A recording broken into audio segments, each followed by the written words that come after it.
The Carathian Empire's conquest fleet emerged from hyperspace above the blue-green world designated as Target 4517. On the bridge of the flagship Blood Reaper, War Chief Thakval bared his triple rows of teeth in satisfaction, each fang dripping with paralytic venom. His species had evolved on Carathia Prime, a world so hostile that other civilizations classified it as uninhabitable, a death world of the highest order. Carathians stood 12 feet tall, their bodies a nightmare of evolutionary warfare. Armor-like scales covered every inch, capable of deflecting most energy weapons. Beneath lay redundant organ systems, 3 hearts, 2 livers, 4 lungs, ensuring survival even after catastrophic damage. Their acidic blood could melt through steel in seconds, serving as both a defense mechanism and a terror weapon. Their homeworld's crushing 5G gravity had forged them into living siege engines with bones denser than titanium and muscles that could punch through starship hulls like paper. War Chief growled his second-in-command, Essie Katar, flexing all 6 of his arms in anticipation. The inhabitants have detected us. They're broadcasting something. Put it on screen. Let us see their terror. A human face appeared, a middle-aged man in what looked like farming clothes, sitting on a porch and holding a beverage. Behind him, a small furry creature lounged in the sun. Well, howdy there, neighbors. Name's Bill Henderson. Y'all lost? Can I offer you folks some sweet tea? Just made a fresh batch. Thakval's translator struggled with the casual tone.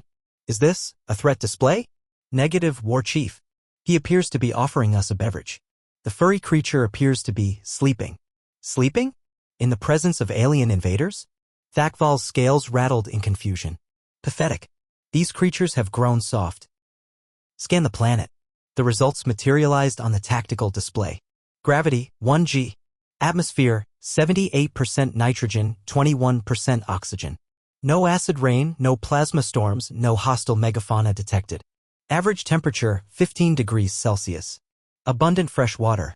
By all standards, this is a paradise world, sir. Paradise world? Thakval laughed, a sound like grinding stone in an earthquake. No wonder they greet invaders with beverages. They've never known true hardship. Deploy the shock troops. This Earth will fall within the hour. All 100 shock troopers, sir? For a paradise world? I want this finished before the midday feeding. My victory will be so swift other worlds will surrender at the mere mention of our name. As drop pods launched toward the surface, Thakval settled back in his command throne, already composing his victory report. After conquering worlds where the rain could strip flesh from bones and the wildlife considered uranium a dietary supplement, this would be embarrassingly easy. The first pods landed in what the humans called Australia. The screaming started 30 seconds later, and it wasn't coming from the humans. Squad leader Vexhan emerged from his drop pod, weapon ready, his squad of 8 Carathian shock troopers behind him. The landscape was pleasant, disturbingly so. Green vegetation swayed in a gentle breeze, clear blue skies stretched endlessly, and small furry creatures hopped by on powerful hind legs. The air smelled of eucalyptus and wildflowers. This is insulting, growled Trooper Maktar, his 6 arms twitching with disgust. My spawn siblings will mock me for conquering a world with. Is that creature eating vegetation? Just peacefully eating plants. The hopping creature paused, regarded them with large brown eyes, then continued grazing. Stay alert, Vexhan ordered, though he felt his own battle fury dimming. The humans might. Day mates. The Carathians spun to find a lone human approaching, wearing minimal clothing, shorts and a vest, and carrying no visible weapons. The man was maybe 6 feet tall, half their height. With no scales, no claws, no visible natural weapons. His skin was soft, pink, and looked like it would tear from a gentle breeze. Name's Steve. You blokes picked a hell of a spot to land. This is my backyard. The missus is gonna be cranky about the lawn. Those drop pods of yours left some nasty scorch marks. Vexhan aimed his plasma cannon at the human's center mass. The weapon could vaporize a battle tank. You will surrender your world to the Carathian Empire, or... Oi, careful where you're pointing that thing. You might hurt someone. More importantly, you might scare away the wildlife. They're sensitive to loud noises, the poor things. Wildlife. Maktar scoffed, stepping forward menacingly. We are from Carathia Prime, human. We have faced the devourer worms of the acid swamps, each one the size of your primitive ground vehicles. We've hunted lightning wraiths of the Plateau of Screams, creatures that exist partially in another dimension. Your wildlife is nothing but a small, furry creature dropped from a nearby tree onto Makdar's head. It looked like a child's toy, gray fur, round ears, sleepy eyes. Oh, that's just a drop bear, Steve said casually, taking a sip from his beer. They're mostly harmless. Usually. Well, depending on the season. And their mood. And whether they've had their eucalyptus fix. Makdar screamed, a sound that had frozen entire armies in terror. The harmless creature's claws had found the gaps in his armor scales with surgical precision, injecting something that made his 3 nervous systems fire randomly. Its seemingly cute appearance had hidden 4-inch retractable claws coated in some kind of paralytic venom. Within seconds, the mighty Carathian warrior was on the ground, all 6 arms twitching uncontrollably. Mostly harmless? Vexhan roared, backing away from the trees. Well, yeah. The dangerous ones are bigger. And invisible. And hunt in packs. Steve took another casual sip. Want me to call wildlife rescue? They're pretty good with alien life forms. Had a Zerganian stuck up a tree last month. Before Vexhan could respond, Trooper Gorth screamed. A yellow and brown patterned rope had wrapped around his leg. No, not a rope, a creature. Crikey, that's a big one, Steve observed. Inland taipan. Bit grumpy, that one. You might want to hold still. The venom works faster if your heart's pumping. Venom? Gortha's voice pitched higher. Our scales are impervious to, he collapsed, foaming at the mouth. Yeah, about that, Steve scratched his head. Australian wildlife kind of evolved to say screw your armor and went straight for neurotoxins. Evolution's funny that way. Before Vexhan could respond, Trooper Gorth screamed. A yellow and brown patterned rope had wrapped around his leg. No, not a rope, a creature. It moved with liquid grace, scales glinting in the sunlight like polished brass. Crikey, that's a big one, Steve observed, scratching his stubbled chin. Inland taipan. Bit grumpy, that one. You might want to hold still. The venom works faster if your heart's pumping. Well, heart's in your case, I suppose. Venom.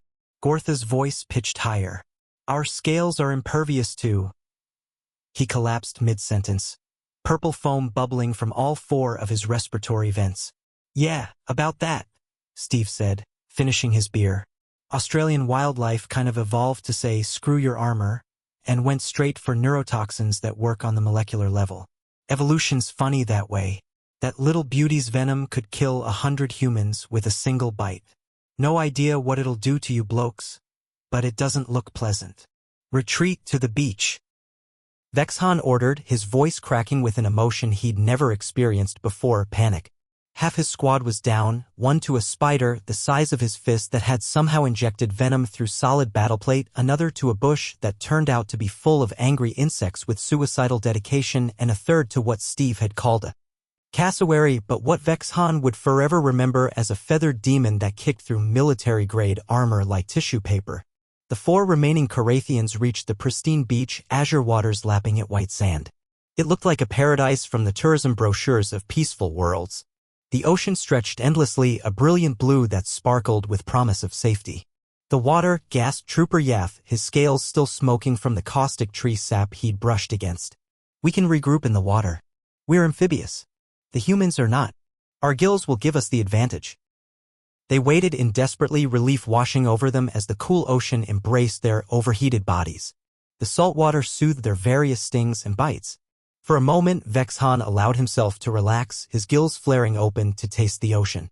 I wouldn't do that if I were you, called Steve from the beach, now joined by several other humans who seemed to be treating the invasion like entertainment.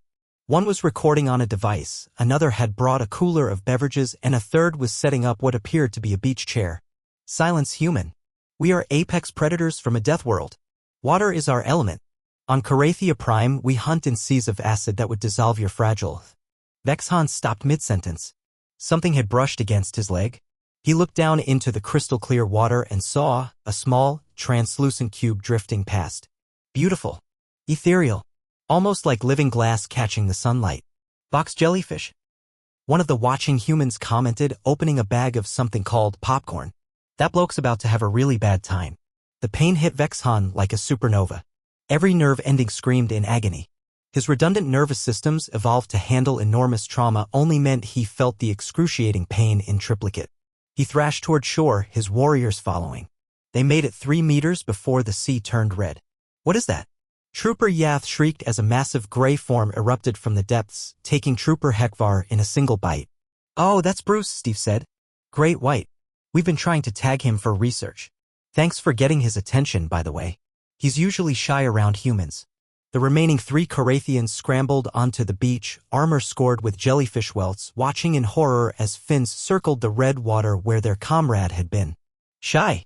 Vexhan gasped. That thing just ate a Carathian warrior. Well, yeah. You probably taste like seafood to him. We don't. Steve shrugged. Evolution's weird. Earth predators mostly learn to avoid humans. We're not worth the trouble, apparently. Not worth the trouble? Vexhan's voice cracked. What could possibly make apex predators avoid you? Steve's grin was distinctly unsettling. Come on, I'll introduce you to my neighbors. They're having a Barbie. You can meet the rest of the locals. The pain hit Vexhan like a supernova. Every nerve ending screamed in agony. His redundant nervous systems evolved to handle enormous trauma only meant he felt the excruciating pain in triplicate. He thrashed toward shore, his warriors following. They made it 3 meters before the sea turned red. What is that? Trooper Yath shrieked as a massive gray form erupted from the depths, taking Trooper HFY in a single bite. The creature was impossibly large, its dead black eyes showing nothing but primordial hunger. Oh, that's Bruce, Steve said, wading knee-deep to help drag the convulsing Carathians ashore. Great white. We've been trying to tag him for research. Thanks for getting his attention, by the way. He's usually shy around humans. The remaining 3 Carathians scrambled onto the beach, armor scored with jellyfish welts that looked like lightning burns, watching in horror as fins circled the red water where their comrade had been. Shy? Vexhan gasped through gritted teeth. That thing just ate a Carathian warrior. Well, yeah. You probably taste like seafood to him. We don't. Steve shrugged, then brightened. Come on, I'll introduce you to my neighbors. They're having a Barbie. You can meet the rest of the locals. Plus, Margaret makes a mean potato salad. The Barbie turned out to be a gathering of humans cooking meat over open flames, a practice that should have been reassuring to carnivorous Carathians except for the casual way the humans handled the fire. Children ran around with sparklers, adults flipped meat directly over flames that licked at their hands, and one elderly woman was literally reaching into the coals to adjust something. Fire doesn't hurt you? Trooper Yath asked, watching a small human child toast something called a marshmallow directly in the flames, occasionally catching it on fire and blowing it out with giggles. Nah, mate, said a woman introduced as Karen, her skin showing old burn scars like badges of honor. Just gotta be quick about it. Though Jake there once passed out drunk in a campfire and only got second-degree burns. We've got photos. Want to see? The 3 surviving Carathians sat on reinforced lawn chairs, which creaked alarmingly under their weight, surrounded by curious humans who seemed utterly unfazed by 12-foot-tall alien invaders. Children drew on their armor with chalk. Adults offered them beverages in containers that said XXXX and warned them it was a bit strong. So, said Bill, the farmer from the transmission, approaching with a plate of charred meat. You folks evolved on a death world, yeah? What's that like? Vexhan, still nursing jellyfish stings that had penetrated his supposedly impervious scales, tried to salvage some dignity. Carathia Prime is a world of constant danger. Gravity that would crush most species. Storms of acid rain that can strip flesh in seconds. Predators in every shadow. We evolved to be the ultimate survivors. The apex of evolution. Sounds rough, Karen said sympathetically, handing him what looked like a medical kit but turned out to be hot sauce. We just had ice ages, supervolcanoes, and the occasional asteroid. Oh, and that time the atmosphere turned to poison and killed almost everything. Poison atmosphere? Yath perked up. How did your species survive?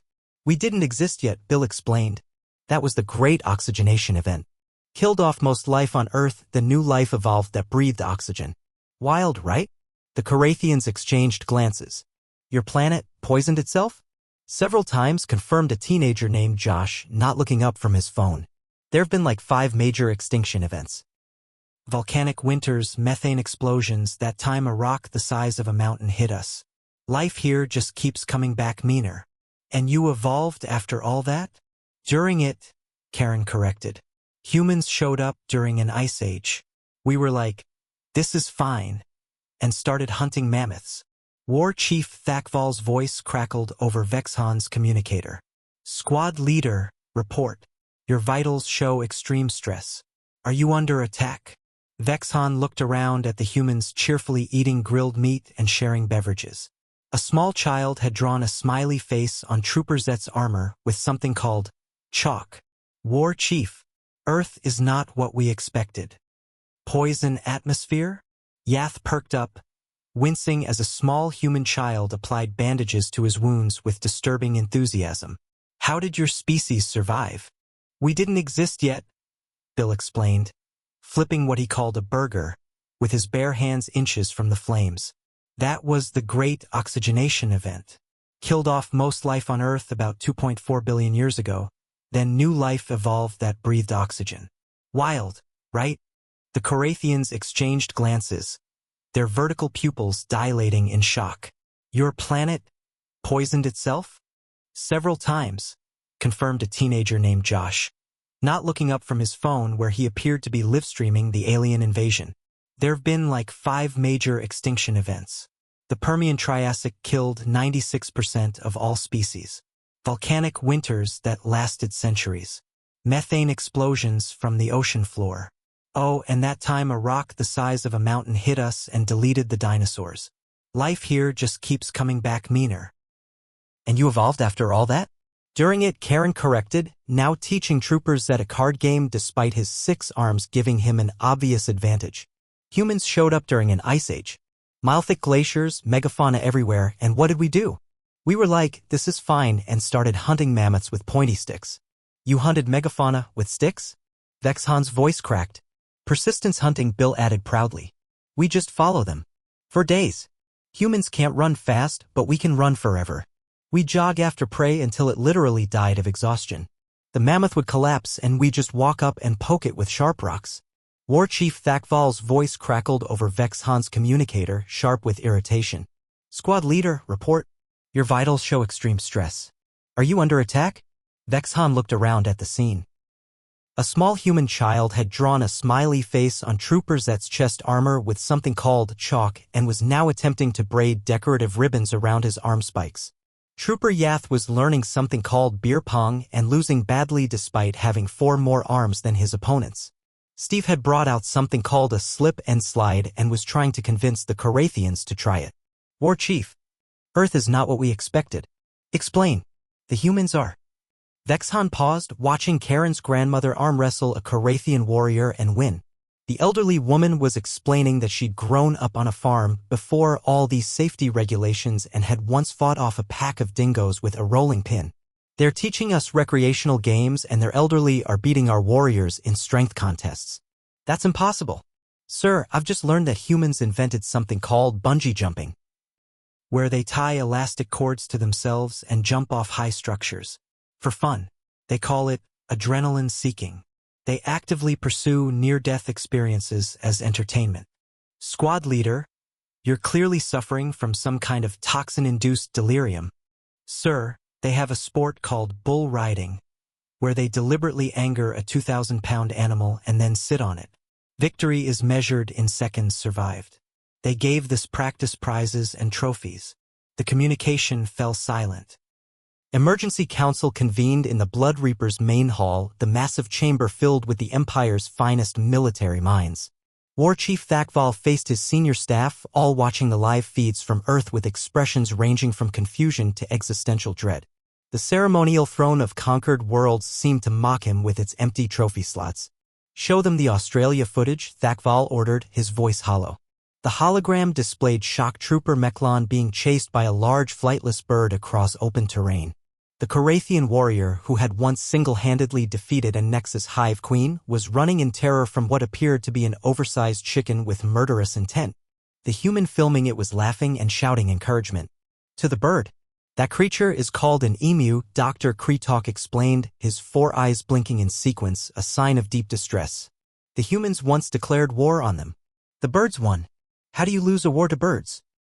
Demanded Navigation Chief Wexville, his scales flickering through colors of disbelief. The humans gave up after the birds proved too difficult to kill. They decided it was easier to just coexist. This appears to be their standard response to anything they can't easily defeat, make friends with it. Kreetalk pulled up historical data. They've done this with countless species. Wolves, cats, horses, even some insects. They have a saying, if you can't beat them, feed them until they love you. The display switched to another feed. A Korathian warrior was in what appeared to be a medical facility being treated for multiple injuries. The human medic was cheerfully explaining each treatment while offering something called lollipops for being a good patient. This antivenin is for the funnel web spider bite, nasty little buggers those. This one's for the stonefish you stepped on.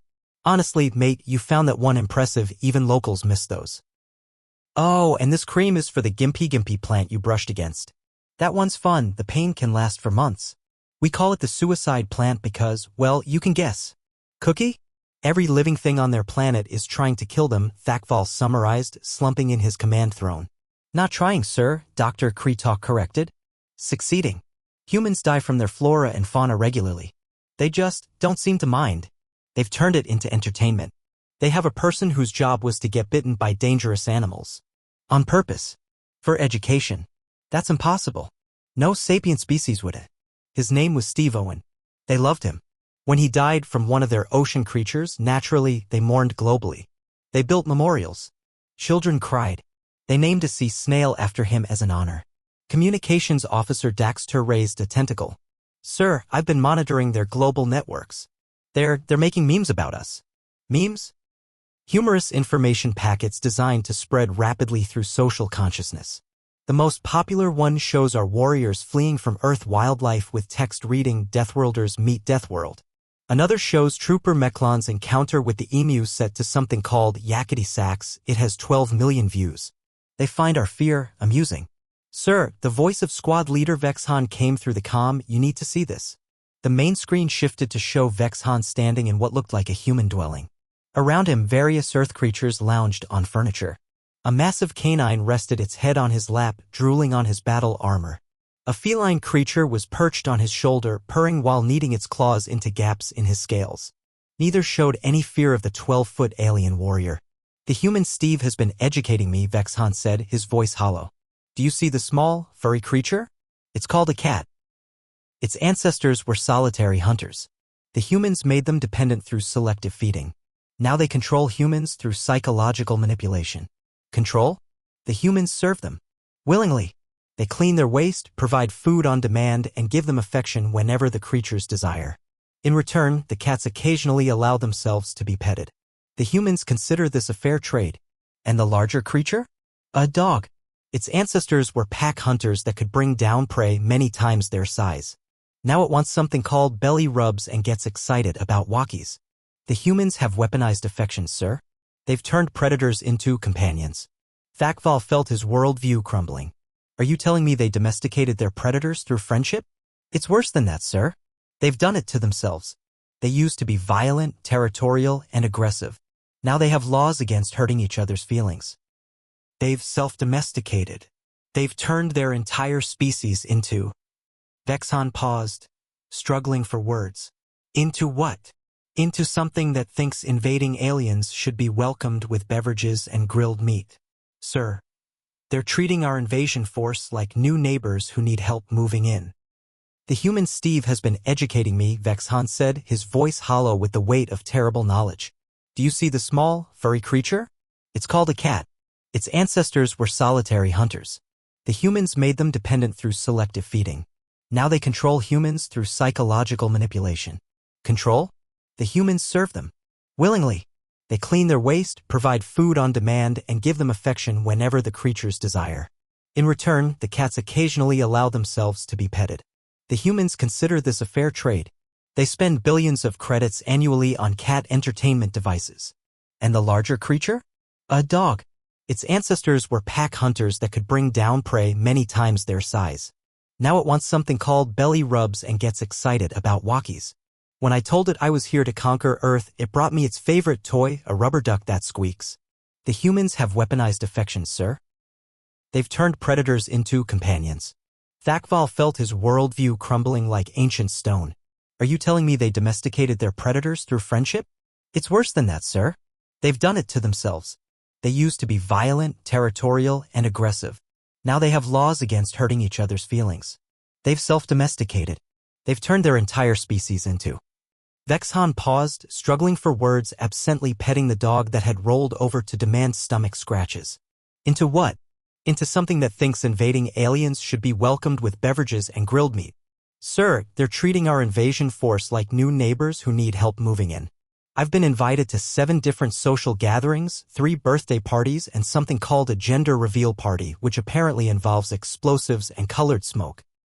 War Chief Thakval stood before the Grand Council of the Carathian Empire via quantum communication, his final report causing ripples of disbelief through the assembled leaders.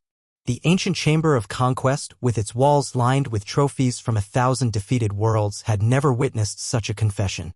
You're telling us, growled Supreme Overlord Mekthar from his throne of bones, that you surrendered to a species that invited you to a cookout? They didn't defeat us in battle, Overlord. They did something far worse. They made us not want to fight them. Thakval pulled up a holographic display. 40% of our ground forces have applied for something called refugee status. They want to stay on Earth. Trooper Zeklon has been offered a job as a bouncer at something called a nightclub. He accepted. He says the medical benefits are excellent and he gets weekends off. This is madness. 18 of our warriors have joined something called a rugby team. They say it's more violent than actual warfare but somehow more fun. The humans gave them jerseys with their names on them. They were touched by the gesture. And our fleet, being given tours of their orbital facilities.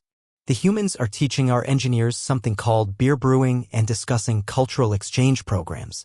Our head of biological warfare is currently in something called a pet store purchasing what he describes as the most adorable death machine, a hamster. A hamster.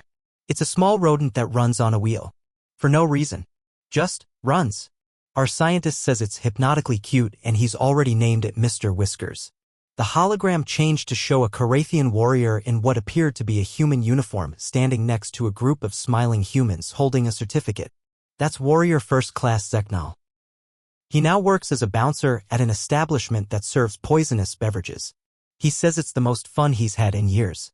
The humans think he's, and I quote, totally rad. He has already learned their ritual greeting of fist bumps and something called the Macarena. This is cultural contamination. This is Earth, Thakval corrected.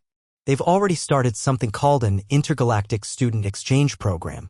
They want to send their young to Carathia Prime to experience our culture. They described our acid storms as metal as hell and asked if they could bring recording equipment. One human has already started a business selling extreme tourism packages to our death world. Supreme Overlord Mekthar slumped in his throne of bones, which suddenly seemed unnecessarily dramatic compared to the comfortable chairs he'd seen in the Earth footage. What do you recommend? Complete and total surrender. Not to save ourselves, but to save our culture. If we fight them, we'll lose. If we win, they'll think it's cool and want to be friends anyway. Either way, within a generation, our children will be wearing something called blue jeans and listening to rock music. Surely it can't be that bad. Thakval's expression was grave. Sir, they've already started teaching our warriors their games. Have you ever heard of something called Dungeons and Dragons?